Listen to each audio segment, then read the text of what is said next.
All right, so it's 12:33. Probably a few more people will trickle on, but I figure we can get started. Um, so this is the TCR community call. I'm Mike. Emily has graciously entrusted me to officiate this call today, so I'll try to do my best and not send it off the rails. We will have two thrilling, gripping presentations today. One by Aleksei Pupyshev, who will be telling us about a TCR implementation that they have done using a non-Turing complete smart contract language on the Waves platform.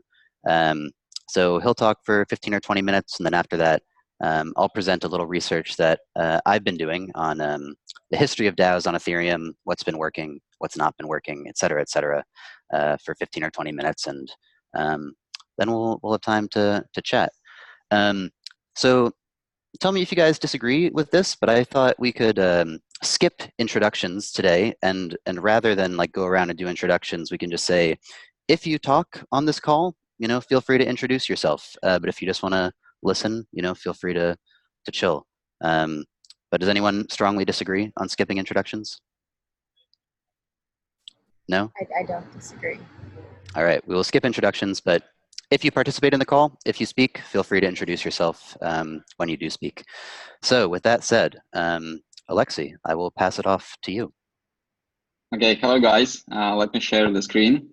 One moment, please. And have you seen my screen right now? Yes, looks good. Okay, and right now too, right? So yep, still see it. Yep. Okay, nice.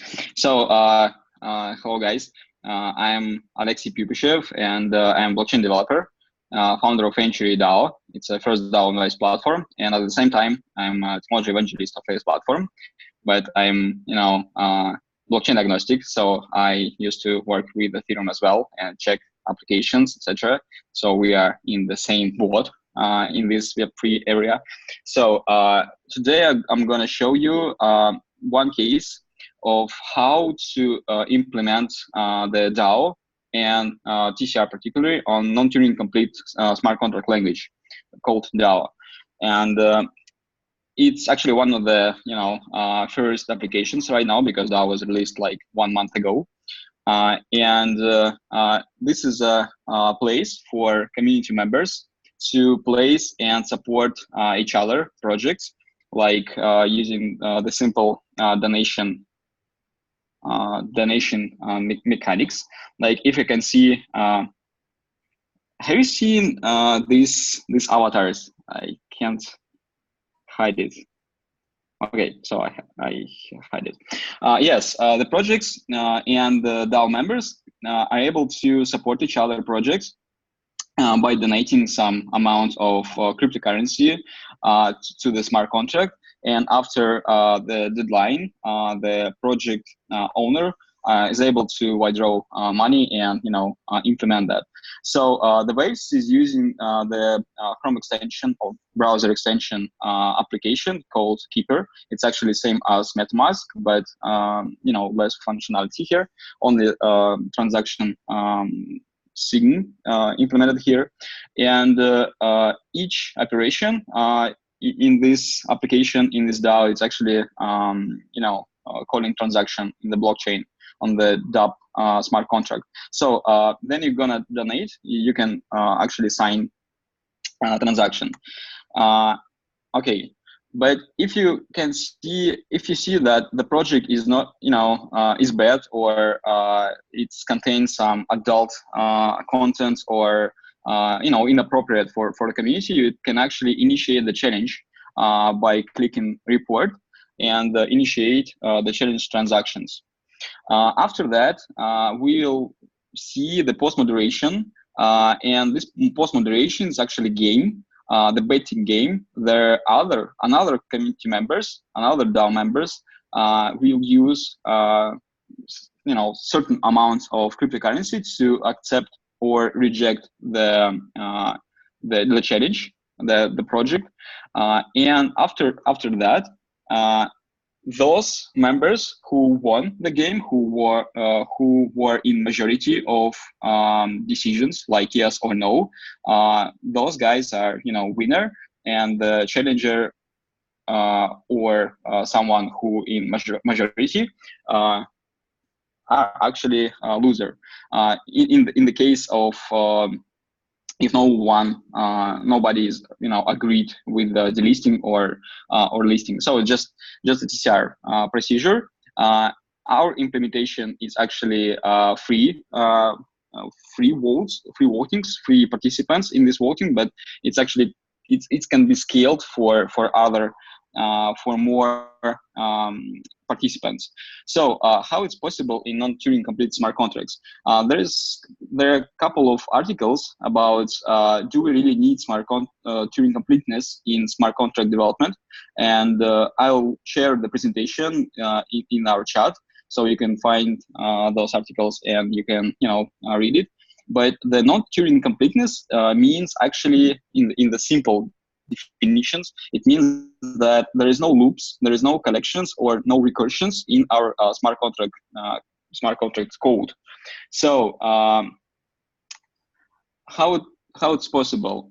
It's possible because we can use another approach to smart contracts, which called smart accounts. So any account can be the smart accounts if we will apply some script to this account, and this script will allow or deny some outgoing transactions from the account. And Base has a lot of different types of transactions, like data transactions to write data, transfer transactions to transfer funds, update script transaction, issue token transaction, whatever. So there's a lot of types of transaction, and the smart account and the smart script on this smart account is allowing or deny different types of outgoing transactions. So this is a basic thing, and there is no VM, no virtual machine, no gas, or all fees are flat. And actually, smart contracts in Waves are optionally immutable. So there is a way to block any future updates of the contract if you're sure that your code is clean, there is no bugs, etc. So this is a basic idea, and but the problem is that the first version of scripting wasn't able to call transaction from everyone, and it wasn't able to do the several operations at the same time. So 1 month ago, it was release of Write for dApps smart contract language with the callable functions. The callable functions, it's actually API to the smart account, so everyone is able to call transaction, and within this call, there is possible to send some token to the smart account, or call transaction without any transfer of token. And as a result of this call, there is two options.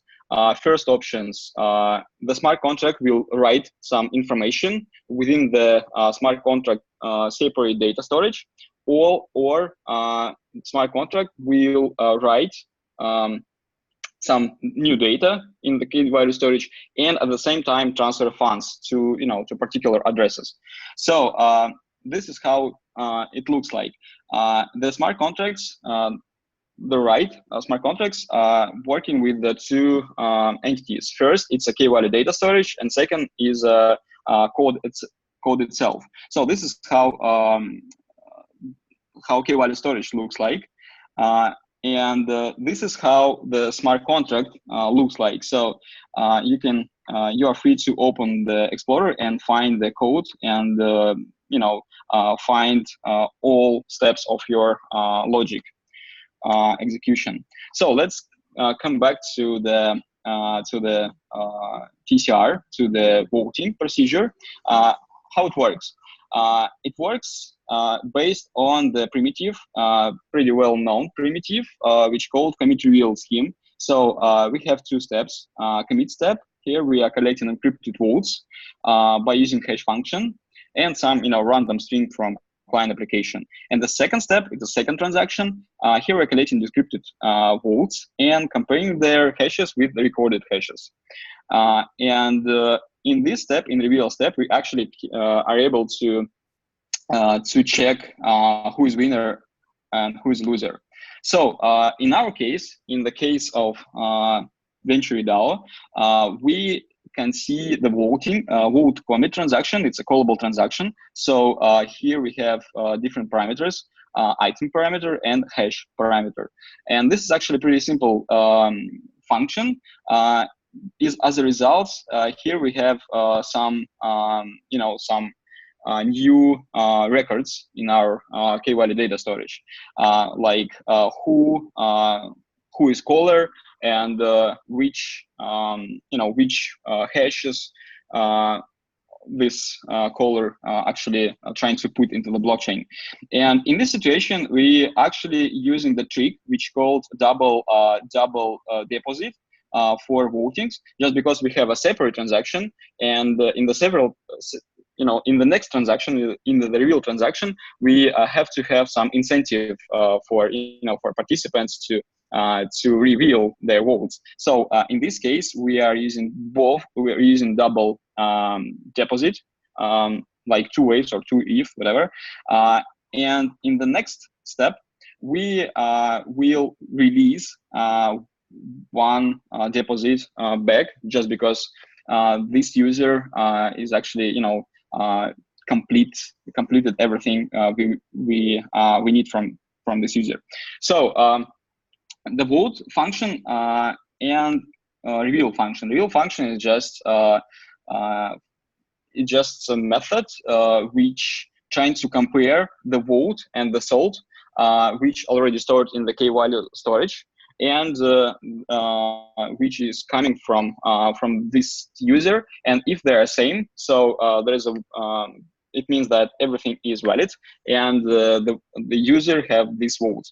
So in this operation, we already we are able to compute any statistics, like how many people trying to vote for yes and trying to vote for not, etc. And every step, every variables can be written as a key-value pair into the data storage. And in this separation, we also trying to release the deposit, because we are using double deposit in the first step. So the final thing is how to actually find who is a loser and who is a winner. And in this step, in the finalized voting step, we're gonna compute how many, which profit we should send to which user. And this function is actually a non-Turing complete workaround, just because anyone is able to call this function and pay some fees. There is not so high fees in this platform, like less than I don't know, 1 cent. It's 0.001 waves. So in this situation, anyone is able to call function for himself or for everyone else. So if in this situation there is a user is not going to finalize voting and transfer money, if this user is a winner, so we have some backend application which is working as a trigger, as a transaction trigger, with the sponsored transactions to finalize voting procedure. So this is how it looks like, and you can check the whole code by the link. So we have special functionality in web EDA in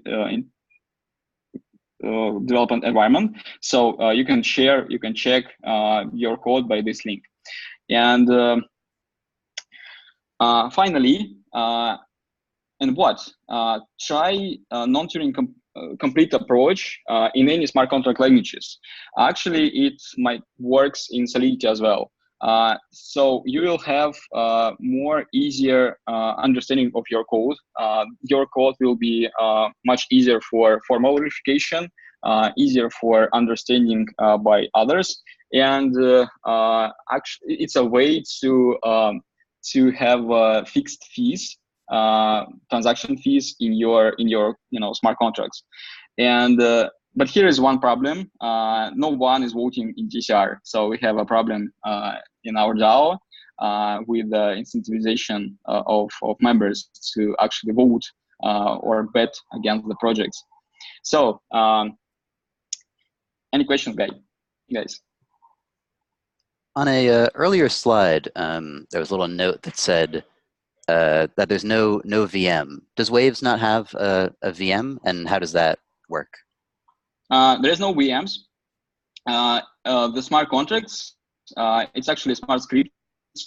They apply to the account, and it works on the on the consensus level to allow or deny some certain transaction. So it's just verification. So it's like is it the case that the validators need to be able to like execute RIDE script, for example? There is no actual execution. There is only validation. Like is this transaction is possible or not? Okay. Yeah. So there is no actually evaluation. Yeah. Any other questions? Any other questions for Aleksei? Going once, going twice. Yeah, let me show you something if you have a time. So let me open the DAO. Have you seen my screen right now? Yes, we can see it. Yeah, okay, so this is a project, all right? And let's find this project in the key-value data storage. So let's open the data storage. Everything is open, and you can see the application of others. You can see the states actually, and let's find it. Let's find the name of this project. So as you can see, the all data is stored in the blockchain as a stringified JSON data. So this project is called Light Seller of Assets. I have no idea what is it, but community is supporting this project, and we can see this project here. So this is a key which called data JSON, and this is ID of our item of our project. And using this ID, you can actually find who is owner and status. Then it's expired, etc. So as you can see, the all states for this particular project is here, and you can check it. Yeah. Very cool. Thank you for sharing, Aleksei. Any questions for Aleksei? All right, Aleksei, very much appreciate it. I cannot wait to begin programming my own smart contracts in the Waves non-Turing complete smart contract language. Thank you for enlightening all of us. Yeah, try to work with Solidity by non-Turing complete weights, because it can be much more interesting, I think. Yeah, it's just another approach, like how to design the applications, and probably it's interesting for every blockchains actually. Cool. I have a question. This is Ryan from Foam. I might have missed this, but is there a specific context or use case for these TCRs, or is it just a framework for any TCR in Waves? It's actually use case, but you can use this code.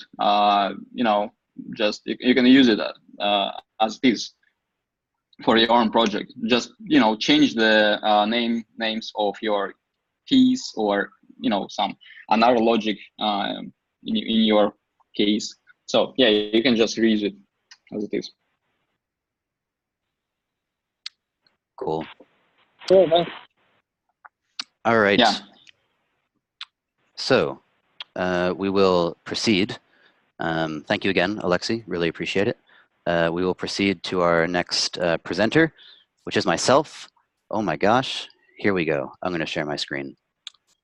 All right. Can you see my PowerPoint presentation? Excellent. All right, so I was doing some research recently on like the whole history of DAOs on Ethereum and kind of looking at where have these projects succeeded, where have they failed, with an interest at trying to figure out how can we do better in the future. So I think like the definition of a DAO can be like very broad. I would even categorize Bitcoin as a DAO myself, but I think for our purposes here, we are interested in kind of the category of DAOs, which are software installed on programmable blockchains such as Ethereum. So my friend Rebecca Magirov once characterized to me sort of the hubris of our blockchain community in recounting to me a meeting of Ethereum luminaries back in 2016 in Berkeley, California. And the attendees were discussing the challenges of governance and means for achieving positive social outcomes in voting systems. And in the course of this, the attendees found themselves largely enthusiastic that a simple mechanism could actually solve all of the extant problems in governance, which afflicted communities of all sizes, and that solution would be token voting. So the basic idea in a broad conception of token voting is that entities with more financial exposure to an enterprise's success or failure should have more say in the enterprise's decisions. And this is like totally logical at face value. I would even say it's like alluringly logical, and I certainly fell for this meme. The intuition is that if you stand to gain or lose a large amount of money on the outcome of some event, you are more likely to diligence the choices carefully and act on the basis of that diligence than somebody who stands to gain or lose very little, since we all have busy lives. And this, in theory, should produce good decisions for the organizations insofar as maximizing the value of the DAO's tokens as a shared interest of all the token holders.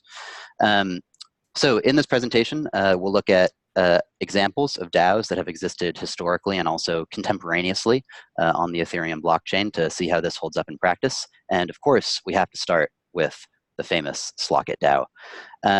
So the slock.it DAO, of course, in its time was referred to as the DAO, and it was the first significant DAO deployed on Ethereum. It's a well-known story. The slock.it DAO had a bug, which resulted in an Ethereum hard fork, but that's not what I'm interested in talking about. I think it's interesting to look at how the slock.it DAO was actually working prior to the bug and what we might have wound up talking about had the bug not happened. I think in Ethereum, we sometimes have a bit of a problem with not learning from the past, and I'm certainly guilty of this myself, but we could have learned a lot from the slock.it DAO if we hadn't become distracted by the bug. So the slock.it DAO was billed as being a decentralized VC. It was a token voting DAO with a 20% quorum requirement for voting, meaning that no proposal could pass without at least 20% of tokens participating in a vote on it. And a lot of people were really excited about this DAO because it was a first of its kind experiment and a concept that had been talked about for a very long time. But unfortunately, even before the hack, things were actually not going super well for the slock.it DAO. Voting participation in the slock.it DAO was generally under 1%, meaning that no proposal was even close to passing the 20% quorum requirement. So to talk about this, I'm going to use some terminology that I have taken from DAOstack's paper on holographic consensus. They define some terms for things that I like, so I'll use some of their terms. So there are two sort of polar concepts for how you can design a voting system, and the slock.it DAO falls precisely 2/10 of the way between the two, and I'll explain what I mean by that in a moment. So on one end, you have absolute majority voting systems. These are systems where 51% of all eligible voters have to cast a yes vote to pass any proposal. On the other hand, the polar opposite is a relative majority voting system where there is no quorum requirement, and a vote result will be binding no matter how many eligible voters actually participated. So the problem with absolute majority is that you can get stuck in a situation where 51% of tokens simply never vote and your DAO is essentially frozen. Relative majority is nice because it means the DAO will not become stuck due to persistently low participation, but it also leaves votes, and I'll quote directly from the holographic consensus paper here, it leaves votes not resilient to faulty decisions, collusion, or simply misrepresentation of the collective opinion. quorum requirements, like those in the DAO, can leave you with the worst of both worlds. So quoting their paper again, the problem with quorums is that they hit the scale problem of an absolute majority system when being set too high, the resilience problem of a relative majority system when being set too low, and often both at the same time. So there were some warning signs in the slock.it DAO, which we ended up ignoring because we got distracted by the bug. And the problem was that even before the hack, voting participation was extremely low. So moving on. The slock.it DAO launched in April of 2016. They sold a bunch of tokens for 12 million Ether, which is pretty crazy. So I've been working at Consensus since 2015, and you know, following things pretty closely. I asked some of my coworkers about this. I'm pretty sure that there were actually no significant DAOs that launched between April of 2016 and December of 2017 when MakerDAO launched. I'm sure some like small, you know, experiments launched, but MakerDAO was the next kind of like significant thing to happen in the DAO space. You know, perhaps just because the term DAO had become somewhat toxic after slock.it. Okay, so MakerDAO launched in December of 2017. Maker is a relative majority voting system built bespoke to manage volatility in a stablecoin called DAI. Maker is a very elegant system, and I would definitely recommend that you research it just for the pleasure of understanding it. Like fully understanding it takes a while, so I'm not going to try to explain it right now. But for our purposes here, we are interested in the governance aspect of the Maker system, which is essentially used to parameterize the rest of the machine. The kind of very abbreviated version that I would give you of how Maker works overall is that Maker token holders can reduce the outstanding supply of their token if they parameterize the system judiciously, and the outstanding supply of their token will inflate if they make poor governance decisions. That's my TLDR of a very, very complex, but in my opinion, very elegant system. So in terms of actual outcomes here, about 17% of the Maker token votes pretty regularly on governance decisions. And this is actually very good relative to other relative majority systems that we've seen. So what is Maker doing differently to get to this result? So one interesting difference between Maker and the slock.it DAO is that Maker never did an ICO. Maker created a token and allocated tokens to their core team members with which they could do whatever they like. But there was never any advertised public sale or any, grand sale event. Tokens, of course, did make it into the broader market as individual Maker team members, decided to sell some of their own personal supplies. But overall, the token remains relatively closely held compared to some tokens which have done ICOs. 25% of the token is still in a multi-sig wallet controlled by the core team. In my opinion, based on my own experience participating in the launch of a token used for governance purposes, what Maker did is relatively wise in not doing an ICO. I think, as we'll see in some further examples, doing a YOLO ICO for governance tokens is not something that has produced really incredible results. So that's Maker, still going strong, great project. Yeah, it's very, very impressive. Next, we'll talk about adchain and foam, and I lump them together because they use almost identical code. So in 2017, I was working on a project called adchain where myself, Amin Soleimani, and James Young, who's on this call, produced a white paper which described a primordial but recognizable form of token curated registries. And a few months after that, I wrote a paper called Token Curated Registries, which coined the term. So yeah, MetaX and Consensus were working on this project together. We launched Ad Token. We did an ICO in June of 2017, and we deployed the crypto system, the world's first TCR, 9 months later in April of 2018. This is the TCR community call, so I'm not going to explain how TCRs work. You already know. What was enlightening about adchain, and what really drove me to take a pretty staunchly experimentalist approach in considering the design of DAOs and crypto economic systems in general, is that prior to the adchain TCR's launch, there was all sorts of interesting conversation about the game theory of TCRs, whether certain things would work in certain ways, whether certain attacks would be possible, etc. But in the course of all of those months of conversation, something that never came up was the possibility that people just wouldn't participate. Like that just never came up in all of our conversations about these exotic attacks. And so all of these kind of exotic conversations were obviated by this much more straightforward failing, which is that very few token holders were participating in voting. You don't need exotic strategies to attack the system when it's very cheap to pull off a 51% attack. So Foam is the most successful and most well-known TCR that is operating today. But they are finding this success in spite of having similar problems to adchain in regards to low voter turnout. It's good to see. It's good to see that like both in adchain and in Foam at the relative majority scale, people are making good decisions. Like these systems they churn forward, they're working, but it would be cheap to attack them, and it'll be kind of interesting to see what it looks like if and when that happens for the first time. So yeah, Ryan, correct me if I'm wrong, but I believe you guys also see like 1% or sub 1% participation on most votes. Is that correct? Yeah, it's really a function of the reward pool. So Mm-hmm. we have a minimum deposit of 50, and so if a coin is challenged for 50, it's not even profitable for more than like 3 people to participate due to gas outweighing that. Yeah. But then when we see really high, I think we lost you, Ryan. Did we lose him? Can other people hear him? No? right now, Okay, yeah, now we can hear you. Yes.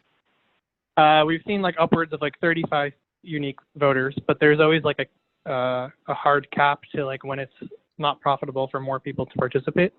Yeah. And we have been subject to attacks of people using disproportionate amount of foams to the other voters to be able to kind of sway the vote. And so just as like a note, one of the most exciting improvement proposals we've kind of come up about is tying your work that you've done to the protocol to your challenge ability. So if you have tree, you're not challenged for really high amounts, even if there's a lot staked in that point. So you would have to have skin in the game by having other points on the map. Because right now you can just start a new account, buy tokens on an exchange, and vote with them. So trying to tie challenge and voting abilities to your work that you've done is like an idea we've come up with. Cool. Thank you, Ryan. So that's adchain and Foam. Moving on, next in our history of DAOs, we have Moloch DAO. So Moloch DAO was conceptualized by Amin Soleimani and some of his cohorts at SpankChain and Connext. It was deployed on February 14th, 2019. And Moloch DAO is actually a pretty simple relative majority DAO that was instantiated to fund the development of public goods for Ethereum. So their white paper states, we define public infrastructure or the blockchain commons as technology where the total benefit generated by the technology to the community is greater than the individualized benefit to any particular entity. This conversely means that the cost for any one entity to invest in developing infrastructure is disproportionate to the benefit accrued by it. Naturally, this presents an incentivization problem, often leading to the infrastructure not being developed at all. So Moloch set out to solve this problem using a DAO. The basic idea is that if you can get a bunch of people to pool their ether to fund public goods, you can get around these otherwise difficult coordination issues. So Moloch has a pretty simple proposal mechanism where you can request a number of shares in Moloch's guild bank, which are shares in the bank's collateral. And you may include in your proposal ether as a tribute to the guild bank. So if you're applying to become a member of the DAO, you'll include tribute as well as requesting a number of shares. If you're proposing to be funded work on something, you'll request shares without paying tribute. Then if you're voted in, you can cash those shares in for ether from the guild bank. So some facts about Moloch. These figures are about a month old, so they may be a little bit different now, but there are about 66 member entities, probably closer to 70 or 80 now, which hold shares in the DAO. They have processed 76 proposals, the majority of which have been membership applications, and about a dozen of which have been grants in the neighborhood of $2,000 to $6,000 for Ethereum infrastructure development. They have approved one $20,000 grant for a mixer application. Voting participation hovers at around 5% in general, but I went undercover when I was preparing this presentation. I went deep inside Moloch DAO and I found somebody who was willing, I found an insider who was willing to talk to me. And they told me that this 5% figure is actually somewhat misleading. The DAO has a very active Discord chat for its members, and people often just don't bother voting, either because they know that a vote is not contentious, or they've had sufficient direct contact with the other people in the DAO. They know the way the vote is gonna go. In the Discord chat, they're apparently very active, and so that 5% number is misleading, according to my contact inside the DAO. I quote my contact inside the DAO: "This is the most committed community around a single idea that I have seen in the blockchain space." I'm not a Moloch DAO member. I'm not shilling or anything. So Moloch, I would say, in my opinion, has been successful so far, and my view is that that success is likely very much a product of its very strict membership vetting process. Again, there's only 70 odd members of Moloch DAO, and you have to make a proposal to become a member. You have to pay Ether to become a member. I think that Moloch can continue to be successful and an important part of the Ethereum ecosystem as it is. I'm very enthusiastic about its prospects. It has a reusable design. Metacartel is going to come out in the format of a Moloch DAO. And we'll look at one more DAO. There's one last DAO in the history of DAOs before we come up to the present day, and that is dxDAO. Okay, so dxDAO was deployed on May 28th, 2019, so it's only about 3 months old. It's a very young DAO. And dxDAO is an implementation of what is called holographic consensus, which I'll explain briefly. Holographic consensus is a consensus protocol in the social sense of consensus protocol. And it was originally proposed by a group called DAO Stack, and they were also very much involved in the launch of dxDAO itself. The purpose of dxDAO is to govern a trading platform, a type of exchange called the dutchx. So the dxDAO, they own this exchange, so to speak. But the underlying holographic consensus mechanism is generic. I'll explain it, but just one more thing that's worth noting. The dxDAO, as designed, is actually extremely flexible. The implementation proposals to the DAO can be arbitrary Ethereum transactions. So it's a very, very flexible implementation that they have. Okay, but how does holographic consensus work? The motivating idea behind holographic consensus is that DAOs need to be scalable. So as the number of DAO members grows, the number of proposals it is able to process should grow as well, without sacrificing resiliency. Like ideally, that would be a nice property of DAOs. So holographic consensus aims to enable this kind of scale. You can imagine, like, if Moloch DAO needed to field 1,000 proposals in a month with its 76 members, they would need to just ignore 95% of them. There's just no way they would be able to process 1,000 proposals in a month with 76 members. Or they could like pick some out on a random basis, but they wouldn't be doing justice to all of the proposals. So holographic consensus aims to enable a group like Moloch to process thousands of proposals per month and produce a good result for all of them, where a good result means a result which would be reflective of an absolute majority vote were one to be held without holding an absolute majority vote. Now, holographic consensus does not rely on token voting by DAO members. It is actually not a token voting system. In a sense, there's like a token voting aspect, but in dxDAO, the actual final decision holders are holders of what is called reputation. Reputation is not an ERC20 token, it's not transferable, and it's earned by taking certain actions in the DAO. You can gain reputation by submitting a successful proposal, or you can gain reputation by voting with the majority in proposal. You can lose reputation for voting in the minority on a proposal. So in holographic consensus, ultimately any proposal can be decided by an absolute majority vote of reputation holders, but of course that never happens. 51% quorum is just not something that we've ever seen in the history of Ethereum. So the interesting thing that they do is they have this concept of boosting proposals. The way this works is that anytime a proposal is made to the DAO, a prediction market is automatically opened as to whether the DAO would accept the proposal in an absolute majority vote. The DAO itself seeds each of these markets by taking a no position, staking a no position in the market. The DAO says, we're not going to accept this for every proposal that comes in. A proposal becomes boosted if the confidence level discovered by the prediction market goes over the DAO's boosting threshold for a certain period of time. So if the prediction market is saying, with 5-to-1 certainty, we think that this would be accepted by the DAO, that proposal then becomes boosted. When a proposal becomes boosted, it can then be resolved by a relative majority vote of reputation holders. One thing that's interesting about this is that If proposals never become boosted, they end up just resolving without anybody getting paid out in the prediction market. People just get their money back, which means the DAO only ends up paying for proposals that it accepts, which I think is acceptable as like a cost of doing business. So dxDAO is about 3 months old. Just before this call, I was on the dxDAO community call to ask them some questions about how it's actually been going in practice. So I have some data for you on this. One thing I thought was interesting is that, so they've processed 11 proposals. They've accepted 60% of the proposals that have been made.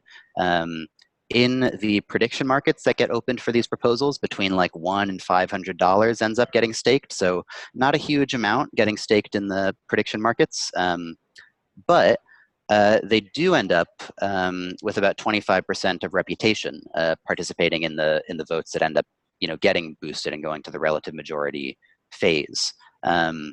There's about 400 addresses holding reputation. We don't know how many humans that corresponds to. Someone in their group said that there's maybe approximately 20 people, 20 like real humans participating in DAO governance, but I guess those 20 people are somewhat whales. They apparently comprise up to 25% of the rep holdings. So that's all interesting. In my opinion, I think that's like, so on the one hand, you'd only need like $1,000 to game the prediction market phase of things, but then you'd have to accrue a large amount of rep to actually get through the relative majority voting stage. They did this thing. They didn't do an ICO. They did this thing where you could they had this like staking challenge where you could stake various types of tokens for like a month, and if you did that, you could gain rep. So it's like a lower stakes thing than a moloch application, but higher barrier to entry than doing like a YOLO ICO. So that's it. That is the history of DAOs on Ethereum. I haven't talked about all of the DAOs, but those are some of the big ones. My overall takeaways from this, my like top 3 takeaways summarizing the past 4 years of DAOs on Ethereum is that token voting on its own is not as satisfactory in practice as it perhaps seems to be in theory. If you are going to do token voting, carefully gatekeeping who holds the token actually seems to be a very practical approach for improving participation. And my final takeaway is like, we're clearly not done with this type of research yet. Like, I think the jackpot is very much still out there in terms of what's going to be like a really great solution to running DAOs. So we should all keep experimenting. That is my presentation. Thank you for listening. I hope it was useful. Happy to answer questions, and we can also just like have a discussion at this point if anyone has thoughts.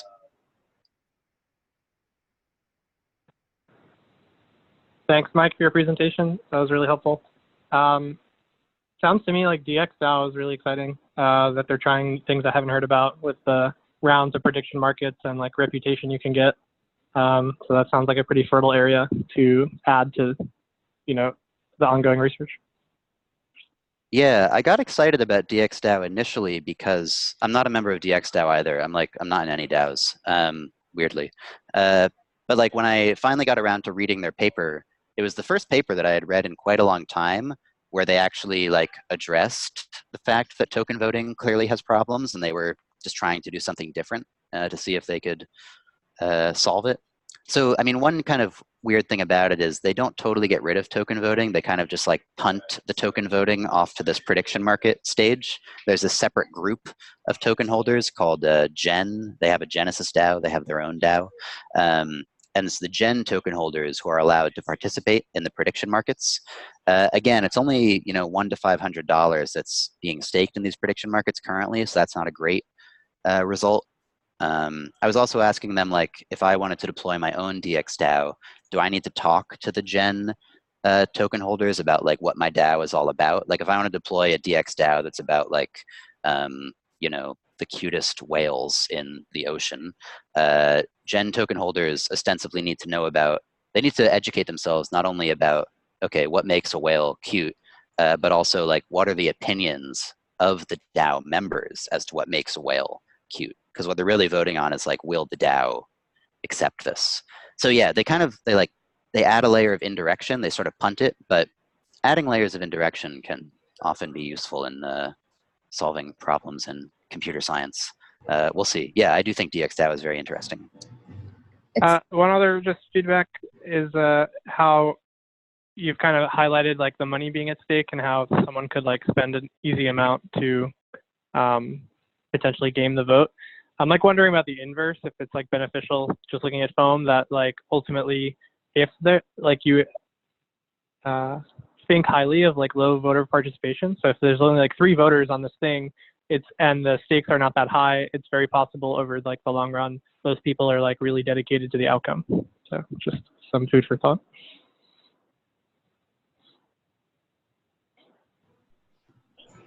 An observation with like all the 3 DAOs that you mentioned that are like up and kicking today, like Foam, dxDAO, and Moloch DAO, it seems like everyone is going in the direction of reputation now.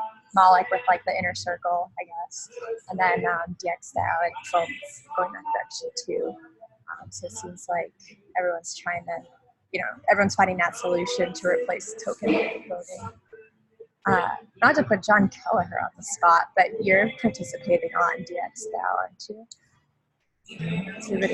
Yep, yeah. We were just on the dxDAO call that Mike joined. And yeah, I mean, I think the reputation is really an interesting approach. But I think one of the things we were discussing today on that call is like, what are the incentives of people participating? And now that we're kind of talking about how to actually raise like a proper amount of funds, which you might, I guess, call an ICO, but basically like the DAO needs money to do something.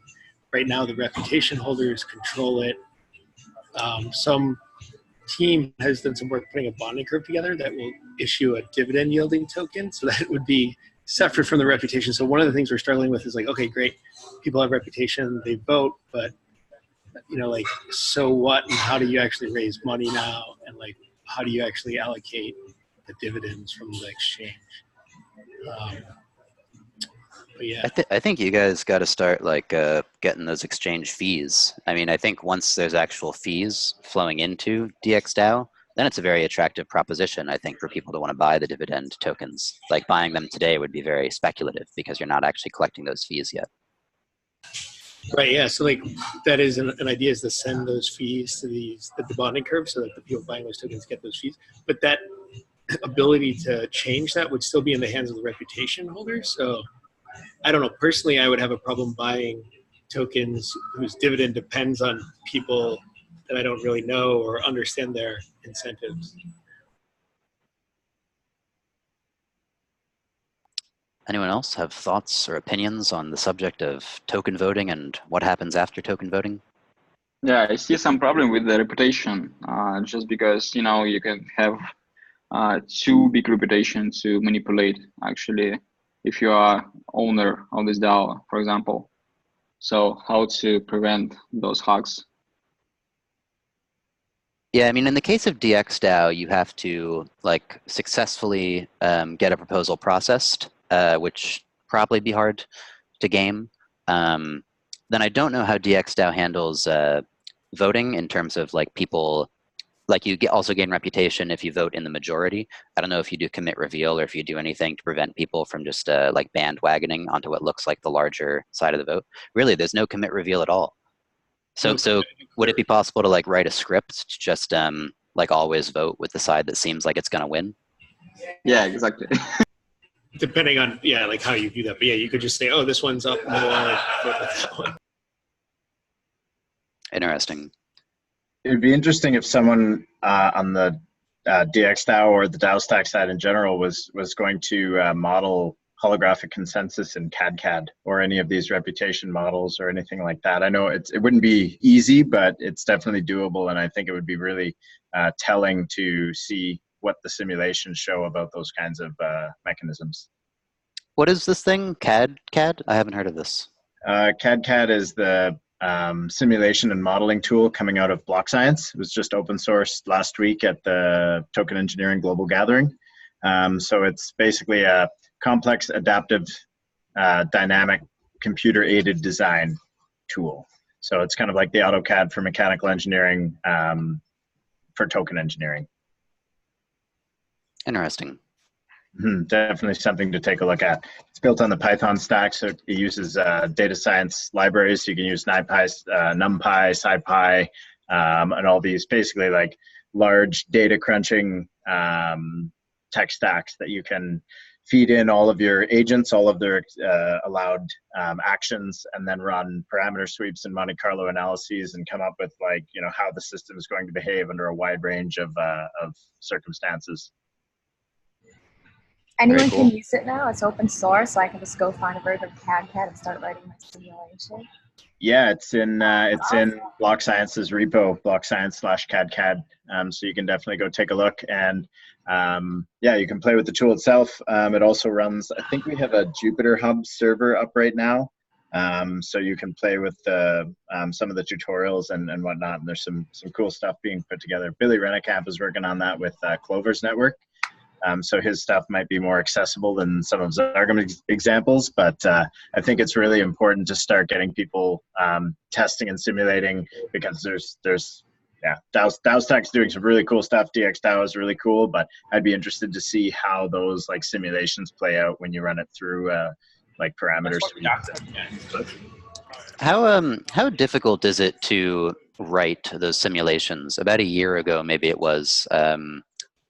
I was talking with a guy who had a company, and they were doing this like agent-based modeling thing for cryptoeconomic incentives, and I don't know how to do that myself, so he was going to like charge us like $50,000 to run a simulation, which I thought was pretty expensive. Is it like quite difficult to write the models? So it's still a very bare bones tool. It is.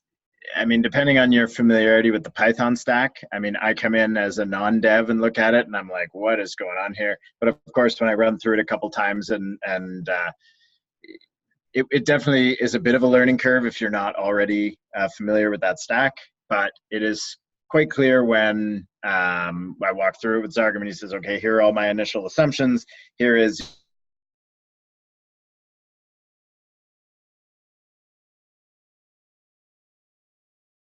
We lost him. Yeah. layers of distribution of people who are. Oh, did I pause? Wait, we lost you for a second, but you're back now. Okay, was I making a funny face? It was a strong face. It was a strong pose. Nice. Yeah. So sorry, what was I saying? Right. You got to learn Python, but it's doable. Yes. Yeah. I'm sure the minds here would be able to handle it. This guy, not so much. That was the first language I ever started learning. Yeah. Cool. Don't know it anymore. I'd be happy to do some walkthroughs of cadCAD stuff on a future call. I feel like we've done a couple of them, but there's always more examples. He did a pretty interesting cadCAD run through. You guys know the Doges on Trial, the Claros experiment, and how there was a non-Doge got through, and there was kind of like, oh, what happened? And he really actually modeled that and showed the temporal. So it's actually a predator-prey model, like verifiers and cheaters. You have like certain populations of cheaters, which leads to a growing population of verifiers, which leads to less cheaters, less verifiers, and so on. So it's like a wolves and deer in a forest kind of thing. So there's actually this temporal like oscillation. And when he put that in cadCAD and showed like, okay, you can expect, a 7% loss to cheaters. And I mean, that was under those assumptions of the cadCAD model, but I'd be happy to walk through that example and just show like, hey, here's how this directly applies to like TrueBit or Claros, and can basically feed information as to like, what do we want to introduce some kind of like forced error like TrueBit, and what rate should that be? Are we willing to pay like 5% to cut down on a 10% loss to cheaters? So it's a really interesting tool to start modeling the temporal dynamics rather than just doing a one-shot like Nash equilibrium game theory type calculation that we do a lot in the space today. You can turn it into like complex differential games and say, as these systems evolve, what kind of mechanisms do we need to implement to address whatever attack vectors or systemic failures that we see in the simulations? Well, that would be of great interest to me, and I think of great interest to many people on this call. So perhaps on our next TCR community call, you could give us a little demo. For sure. Yeah. Okay, friends, we have 3 minutes left. Should we, we'll definitely organize some sort of meetup in Osaka. Do we want to try to do another another phone meeting like this a month from now, or should we just meet up in Osaka? Any opinions about that? I'd be down to just meet up in Osaka. Sorry to exclude anybody who won't be in Osaka. We can talk about it in the Telegram chat as well, I guess. Emily? I'm game to do a call on here too. I mean, if there are people who, it would probably be easier to do like the cadCAD walkthrough in a forum like this where we can record it as well, rather than having one computer open with like 20 people trying to crowd around and look. But happy to do that as well. I feel like in Osaka we could like hang out or something. Yeah. Okay. That's a good idea. Instead of a presentation, I don't know. cadCAD definitely. I feel like that I would need on recording. I can watch that again. Yeah. All right. So let's plan on doing another call a month from now, and then in Osaka we'll like hang out and just have fun and maybe not talk about crypto economics. It's not going to happen, but Fun talking about crypto economics. Fair enough. Before we go, anyone want to plug anything? Tell us what they're working on. Any announcements? it's not a plug, but just to touch on like this DAO stack framework stuff, like ETHFinex is also working on launching a DAO stack DAO, and they're arguably better positioned than dxDAO is because they've been doing some stuff with their community and their token and Claros already for the last couple of years. They've got like a few thousand members and like 3.5 million in the bank. So that's something to watch. I've also heard that Kyber is playing around with DAO stack, and also Ryan Zur, formerly of Polychain, is just announced that he's working on a DAO that's going to kind of have the same functionality as the original DAO, which the DAO from slock.it, which would be like venture capital. So those are things to watch if you guys are paying attention to it. I'd love to get like Claros and ETHFinex on the call. That's been really active. It's pretty much like a TCR, like what's going to be on what tokens are traded.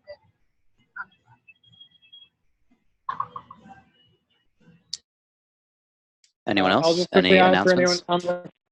I'll just add to anyone on the call. If you're interested in contributing to a 2.0 foam TCR design, we have a new FIP process in place as well as a grant program, and we're interested in speccing out designs and testing them on testnets. So please reach out if you're interested in working on that. Could you post a, well, I know you're on your phone, but if it's possible, maybe you could post a link in the Telegram chat at some point in the future? Yeah, I can do that when I get back to my computer. Cool. Nice. I might take the chance just to say the Common Stack has like publicly launched as of the Token Engineering Global Gathering last week. So we are now live. We're looking for funding and contributions to build out basically kind of a library of components for DAOs, like an SDK for DAOs, including things like conviction voting, which we are seeing lots of on-chain voting issues. So we're happy to roll out conviction voting that could be used by any of these communities that are having online voting or on-chain voting issues. The augmented bonding curve is a sustainable funding mechanism that could be used by any community to basically bootstrap funds for that community. And we've got a lot of other components down the road, which I think I'm presenting at the Curation Markets Gitter in a couple of days, next Wednesday maybe. So if anyone is interested more about that, there's more info there.